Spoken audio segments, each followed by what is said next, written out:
Welcome to you as we celebrate the third Sunday in the season of Advent. And it's time for us to light the pink candle in our Advent ring, the candle for joy. It's the season to rejoice, and the third Sunday in Advent is sometimes referred to as Rejoice Sunday. And that theme comes out of the Old Testament reading set for this day, as well as the New Testament. But our Gospel reading carries on focusing on the ministry of John the Baptist. And we might be tempted to fall into the trap of seeing John the Baptist within traditional lines as an incredibly serious man with no joy at all in the message he had to share. Repent and come forward for the forgiveness of sins. But nevertheless, I invite you to look again at the story of John the Baptist and what he has to say about Jesus. We remember that John was a real man, in the sense that he experienced all the realities of life. He had a story, and his story began with an extraordinary birth.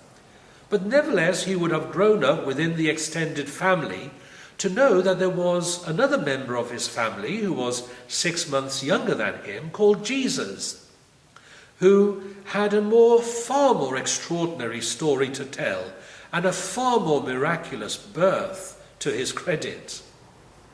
And yet the two of them would have grown up together, whether they were cousins or first cousins, first removed or whatever. They were family, and they would have grown up knowing one another.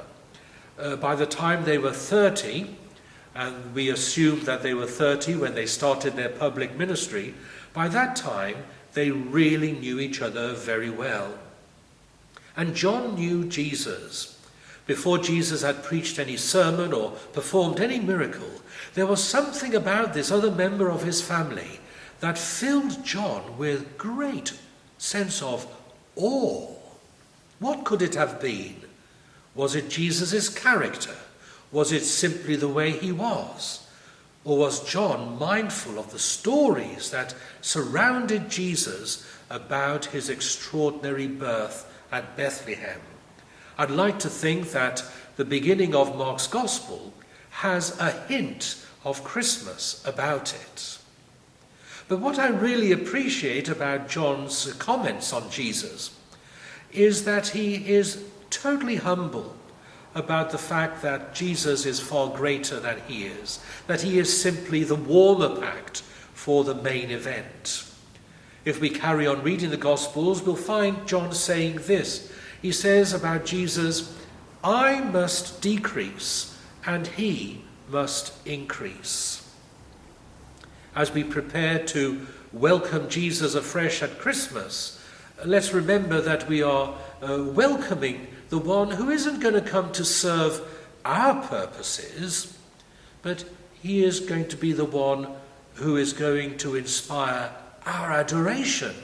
And we want to offer ourselves to him that we may be instrumental in fulfilling his purposes, not only for our lives, but for the world. So there are such a richness of thought as we head towards Christmas. So once more, welcome to you as we celebrate the third Sunday in Advent together. We're going to begin with a beautiful Advent hymn, "Let All Mortal Flesh Keep Silence." It begins slowly and very hauntingly, but by the second verse it really gets into its stride, and it's a powerful hymn. And then we will end with a reminder of something I've just mentioned. The hymn is, God is working his purpose out.